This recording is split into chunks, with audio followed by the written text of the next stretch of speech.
in the second set with 3 service errors.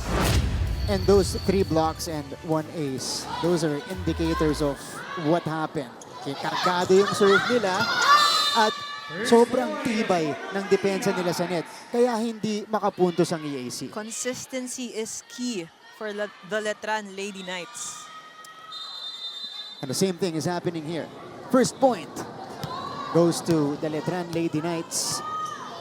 Coach Mayet still sticking with her first 6. The first 2 sets lasted for 47 minutes.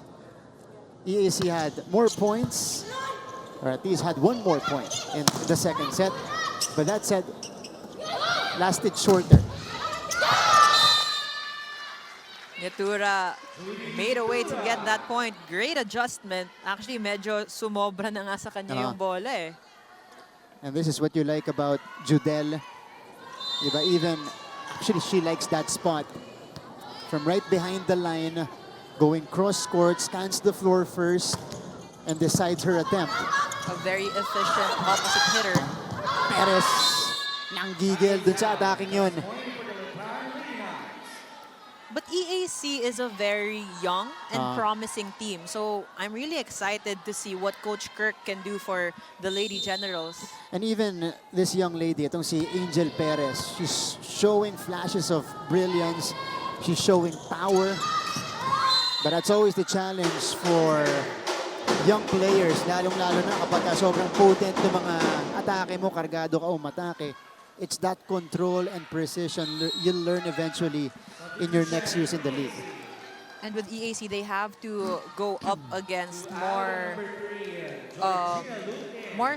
they have to go up against stronger teams. Yeah. Para lang, just to build character and endurance as a team and also know more about each other and themselves. Parang siyang trial and error. That's right. Ooh, that's a nice serve, but this is still tracked down by Silva. EAC has a chance. Luke crashing into the net. EAC has yet to control their movements in this game because there's a lot of promising points, although hindi nila ito ma-convert. Yeah. These are golden chances missed by EAC. And you can't give that advantage to Letran because they're already doing so much. But also if you have small setters, dapat hindi masyadong malapit sa net yung mga bola because you're gonna have a hard time getting to that. That's true. Oh, that was a good fast pass coming from Lut Tutoriado. And that's following instructions for Georgina Lut. Coach Kirk, narinig natin sa huddle kanina, kailangan mababa, mabilis. And that's, yung pasa mo. yes, and that's something na players actually get confused with. When you say fast plays, sometimes they start with the defense na binibilisan nila yung pasa towards the setter. But what you have to do with the defense, dapat mataas lang and dapat sakto sa setter. And then the setter will be in charge of doing those fast sets. Siya na yung magpapasa ng mabilis dun sa kanyang attacker. They're in charge of orchestrating all those sets and plays. And the reasoning behind that for Coach Kirk is because of the net defense of Letran. Pag yung mga high ball, madali nilang nababasa. 4 touches now for EAC, another error. So, 6-2 is the tally so far. This is going to be a challenge. Was there a touch? We'll see. And with the challenge system, each team is awarded 2 challenges per set. If you get a successful challenge, you still have 2 challenges in that set. But if it's unsuccessful, again, -1, and you only have 1 more chance for that challenge. Yeah. First one for Coach Kirk here in the third set. Crucial set for them. Dahil kung hindi, Letran na yung magwawagi dito. These are the Letran Lady Knights. Maya-maya, baka pumasok na rin tong mga to. Diba? You still have a few players. But what a very promising team. Yeah. Grabe, they're very tall. They're very lean. They're just the perfect prototypes for volleyball players. That's right. You mentioned the conditioning that they had in the off-season. You see it in the movement, you know, it's translating on the court. And so far, I feel like they're scaring the entire league with these performances.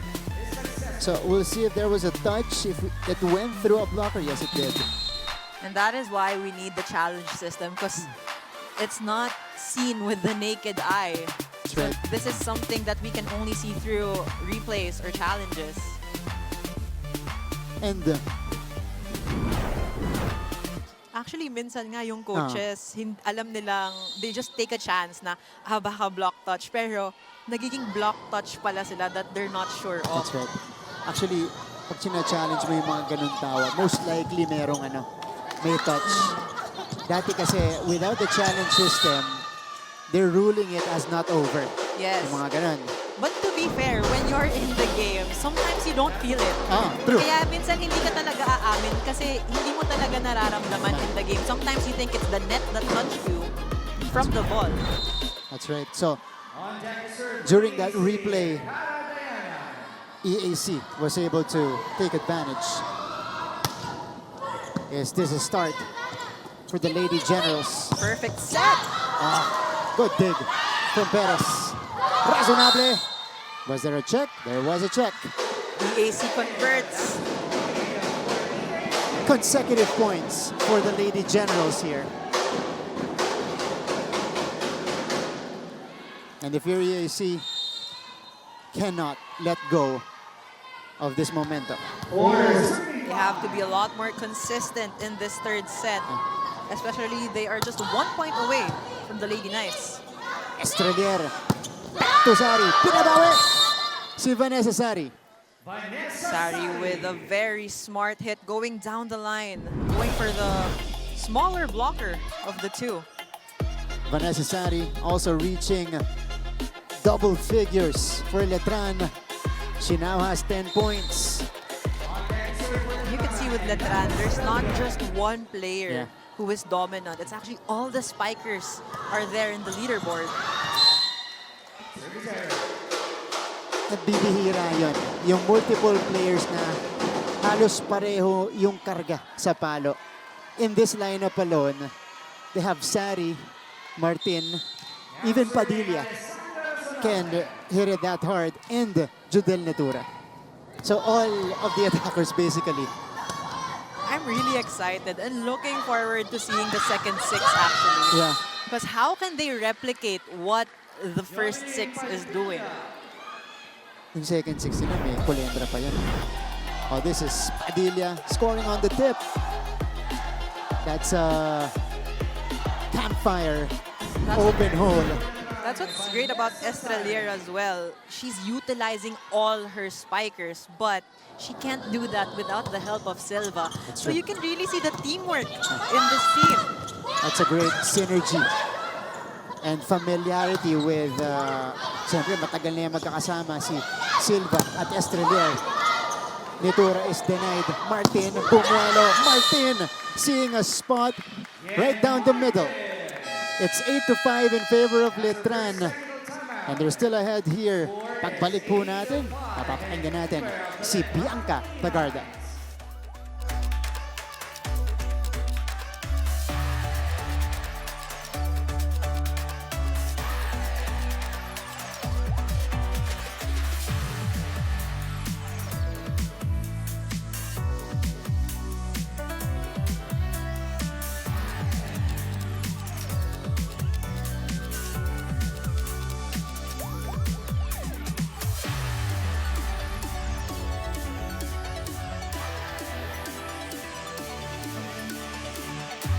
Mga kapuso, you're still watching the NCAA Season 101 Women's Volleyball Tournament here at the San Andres Sports Complex.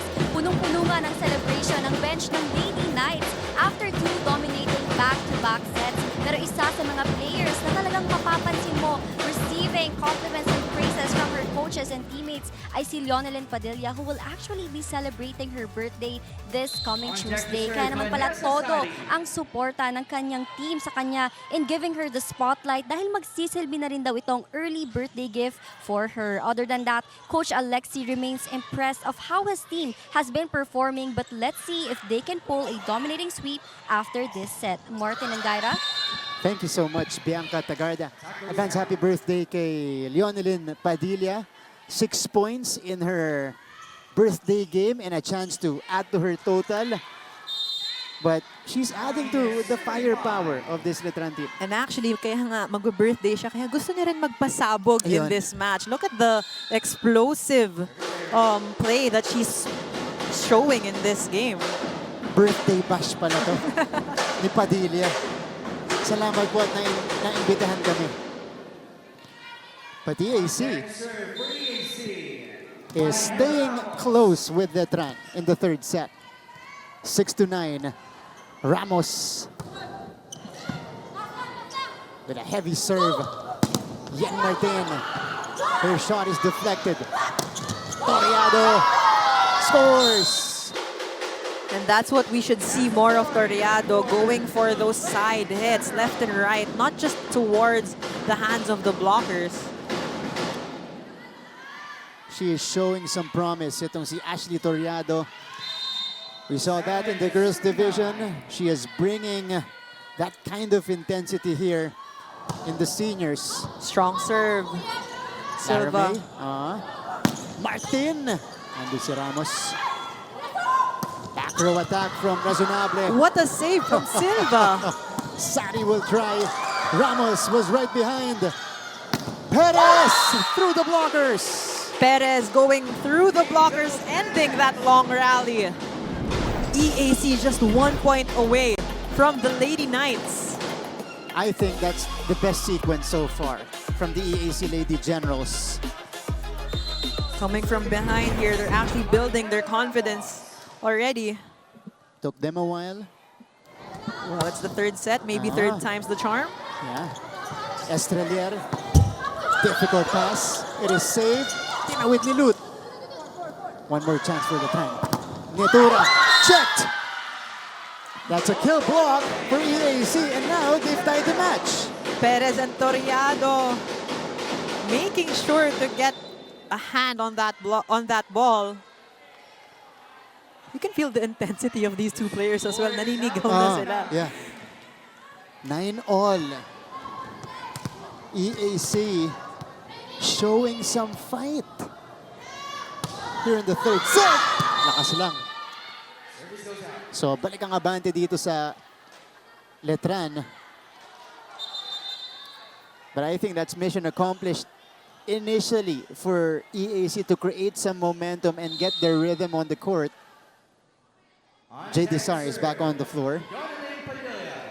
Padilla will be serving. De Andres. They go to the back row again. Padilla. Short ball. Track down by Razonable. They go to Tayanan. Ooh, scramble. And EAC gets the point. EAC putting pressure on the Lady Knights. Cara Dayanan challenging Jade Isar at the net. Letran for the first time in the match, showing some vulnerability. Actually, this is the first time that they've been pressured in their two matches. That's true. So this is something they have to really build on, because of course, if they go against other teams, they have to be able to get, like you said, break the roof. That's true. And if you're EAC, This is your chance. yeah, can't shoot yourselves in the foot with these errors. Ooh, overpass. That's still good. It's over. So Letran gets another chance. Martin! Bumalik sa Letran. Estrelier back to Yen Martin, who sends it down the line.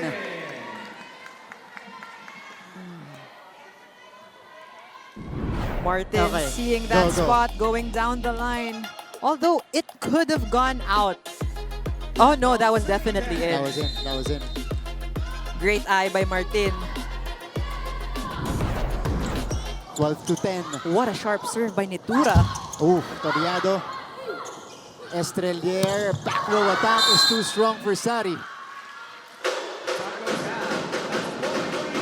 So, the Lady Generals are given a chance once more here in the third set. Coach Mayeth showing concern with her team's play. Angel Perez will start. Impending jump serve. Oh, Sari had difficulty taking that one. De Andres with a reaction. But this is a point. Great hustle by the EAC Lady Generals. Letran taking charge here again. And this is the power I was talking about, and precision as well for Yen Martin. Even De Andres had a hard time absorbing that hit. 13 to 11. Good pass. Nice pickup. A one-handed set.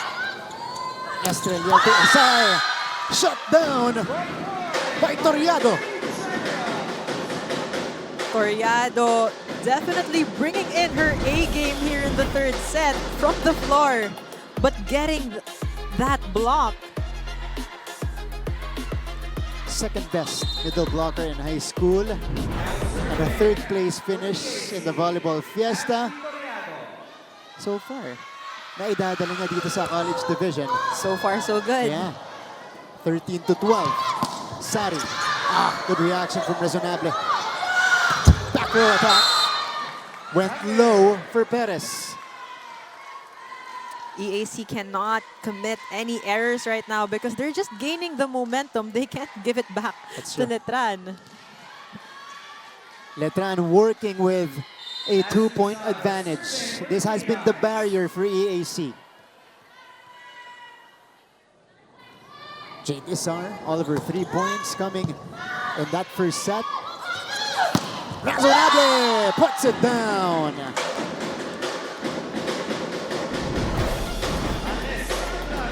And this young lady is very capable. Alex Razonable has shown that in the past.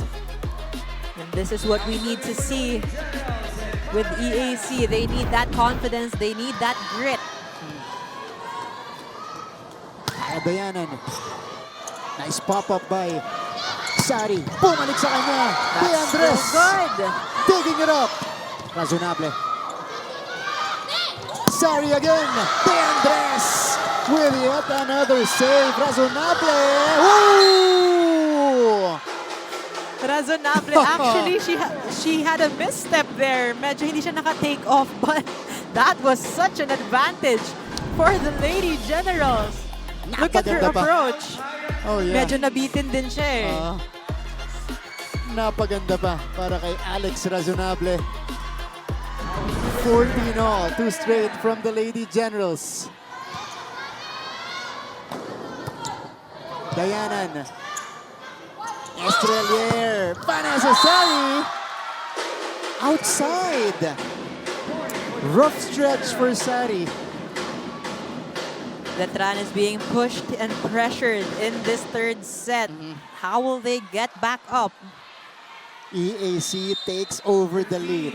I think this is the first time it's happened in the match. First taste of the lead. Dayanan. Another loaded one. Padilla breaking that EAC run.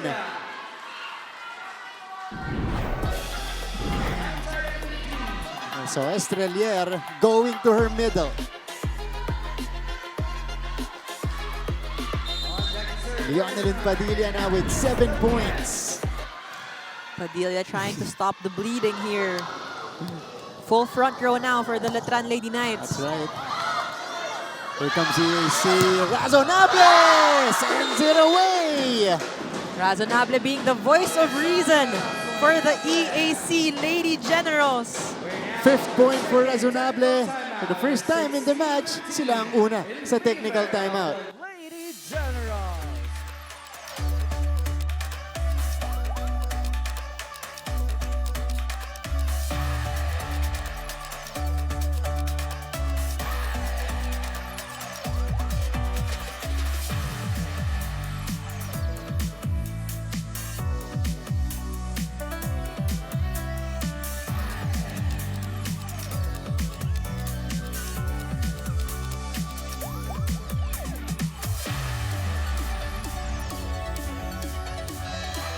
Balik sa ating laban.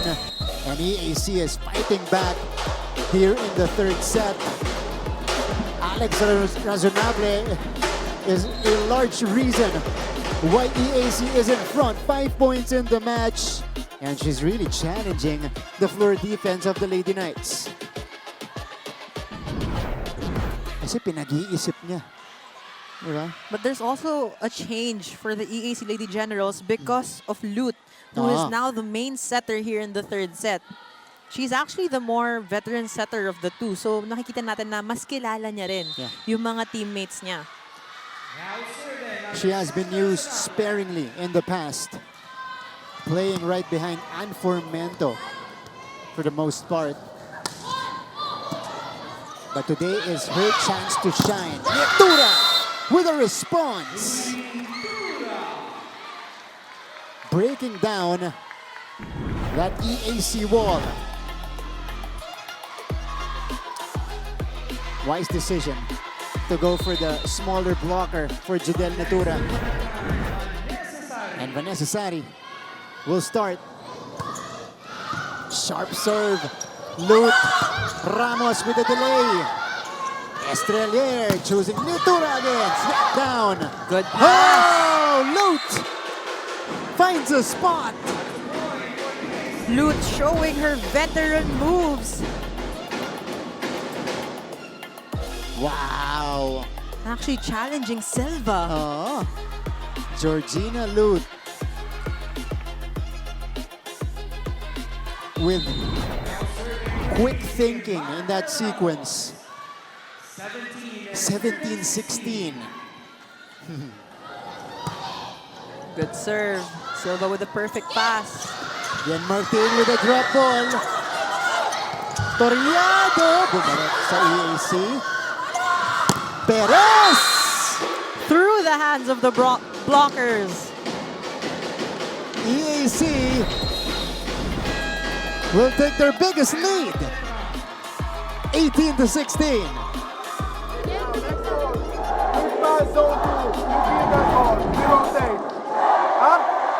Look, listen. They want to them win. We are not losing, ladies. Come on. Where's the head? Remember, we lead 2-0 when we went down. We don't need to Ate, lose huwag any tayo game. Come on. magkumpiyansa! Go! Isa-isahin! Isa-isahin! Coach Alexi trying to bring the players back up. Sabi niya nga, they were leading 2-0. Yeah. And now listen to the crowd. They want to win.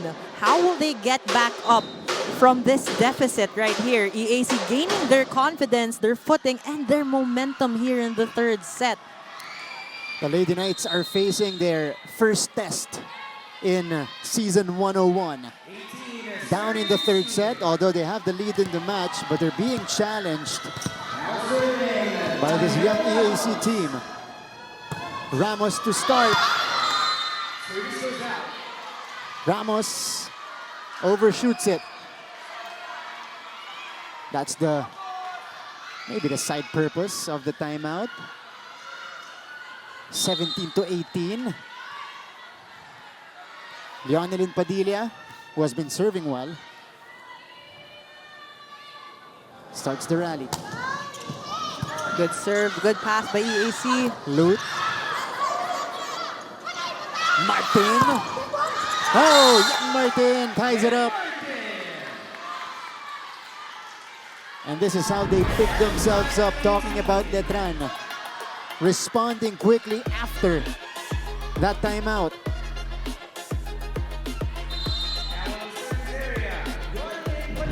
Padilla still on the service line. 18 all.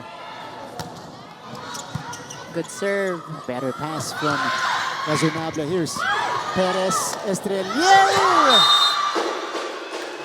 And that's Angel Perez, credited with the point.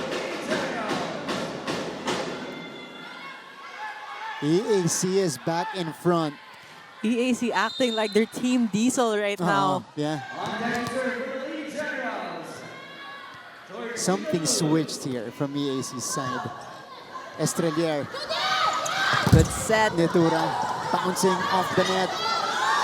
Perez will ad-lib. Estrelier back to Judel, who tips it in. Nitura, very smart. Just pushing that one over. She saw that Toriado was late in that block. 14 in the game for Judel Nitura.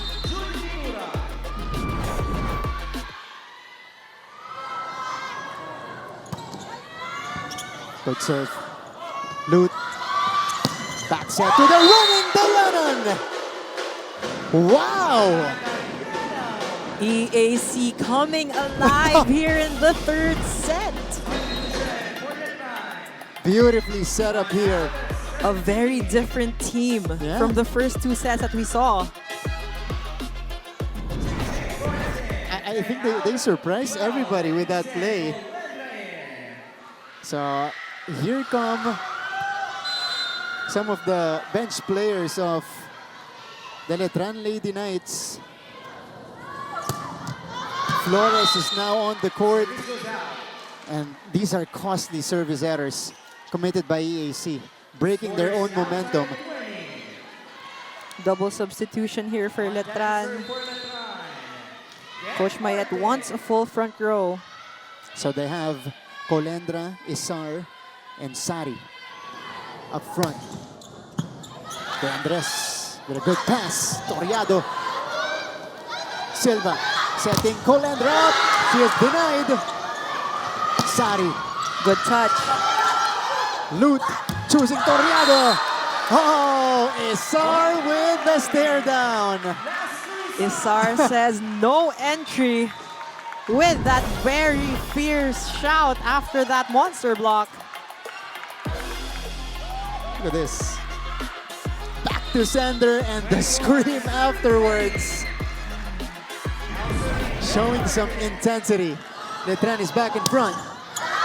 Oh!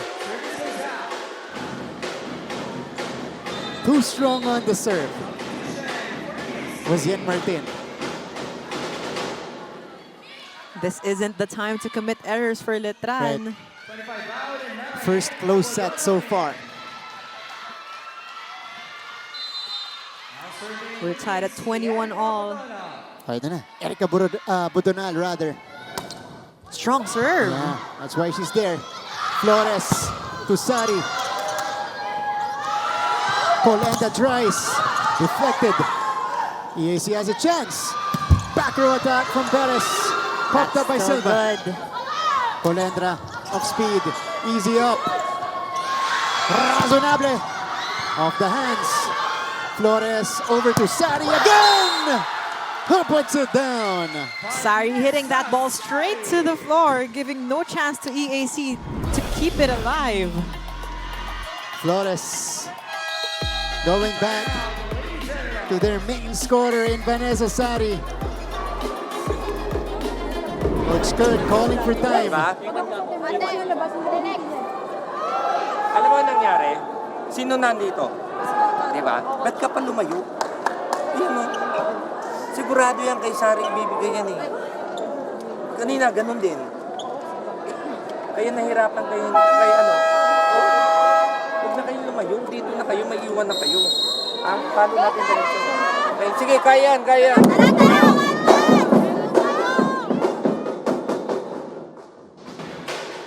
A lot more tactical from Coach Kirk. Sinasabi niya na wag na masyadong lumayo in terms of defense. Dapat nakapwesto na sila because he can actually see and read Sari's hits well. But for this, they have to double time on their net defense in order to get touches and mapabagal yung mga hits ng spikers ng Letran. Oh, good serve by Isar. Back set. Ramos counters with a...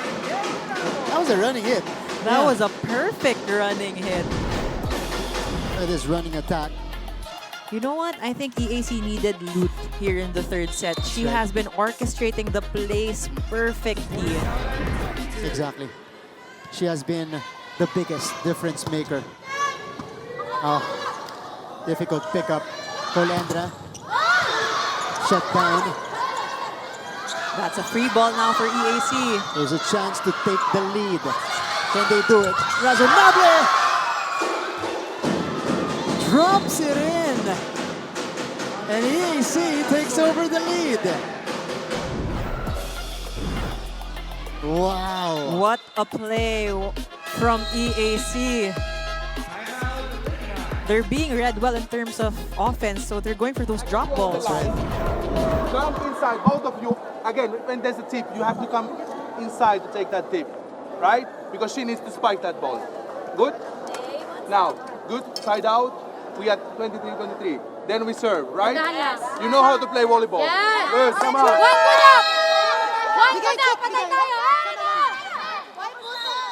Coach Alexi challenging the girls of Letran. What he mentioned actually was whenever there's a tip at the back of the blockers on the right side, the setter or the opposite needs to go forward and get the first ball because Sari or the open hitter needs to back up and go for that approach. Bubuelo. Okay.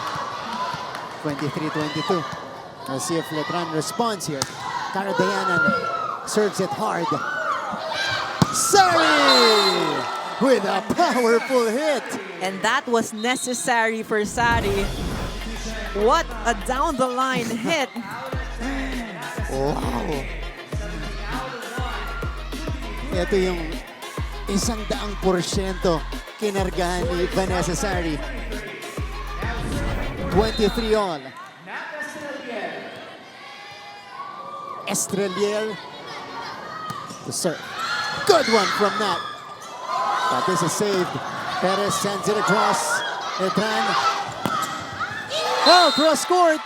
And it Netura, drops in. sharp cross-court hit.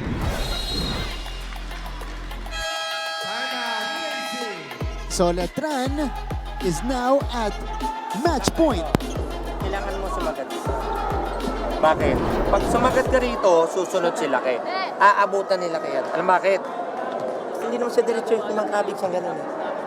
So, kailangan mo sumagat dito. Nagets siya? So, meron pa tayong isa. Ha? Ganun pa rin. Same lang. Di ba? Depensa natin ito. Okay? Bantayan nyo lang. K1 tayo. Di ba? Isang K1. Basically, Coach Kirk just wants the girls to continue the good things that they're doing in terms of defense as well as offense. That's the girls team. And some next in-line players netong Lady Generals. Match point for Letran. Can they finish off EAC? Razonable says, not yet. We have an extension in the third set. EAC definitely bringing the challenge in this third set. Wow. Alex Razonable has been an eye-opener for Coach Kirk. 7 points in the match. And now, she serves. That's a good serve. Targeting Sari in that sequence. Sari. Loot to Ramos, denied. That's a chance ball now for the Lady Knights. Estrelier to Sari. Good touch by the Lady Generals. Loot. Perez! Perez with an exclamation point of her own. Angel Perez flying in for this emphatic kill. And what a challenge for this lefty. She had two very tall blockers in front of her. Set point, EAC. Razonable. Nat. Netura scores. Netura doesn't want to extend this to another set. But we are extending this third set. This has been so good. Judel Netura providing an important point. It's 25 apiece. Sari will start here. Nanigurado sa serve. Faulty reception results to an ace for Vanessa Sari. A much needed service ace from Sari. Vanessa Sari with the delivery. Service ace to put Letran back at match point situation. She targets Razonable again. Perez off the block. And we are extending this one more time. Still not yet done in the third set. Angel Perez has found her touch. Oh, Ramos. Crucial serve coming up.